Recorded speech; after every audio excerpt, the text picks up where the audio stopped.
कधी तुमच्या लक्षात आलंय का? नवरा बायकोमध्ये अचानक आणि वारंवार भांडणं का सुरू होतात? कदाचित हे फक्त स्वभावाचा प्रश्न नसतो. काही वेळा हा स्वामी समर्थांचा एक गंभीर संकेत असू शकतो. स्वामी समर्थ सांगतात की ज्या घरात अहंकार, अपमान आणि कटू शब्द वाढतात, तिथे घरातील शांती हळूहळू नाहीशी होते.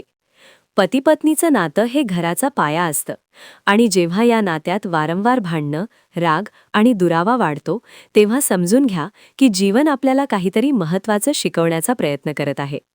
स्वामी समर्थांचा संदेश स्पष्ट आहे. रागाऐवजी समजून घ्या, अहंकाराऐवजी प्रेम ठेवा आणि दररोज शांत मनाने श्री स्वामी समर्थ असा जप करा.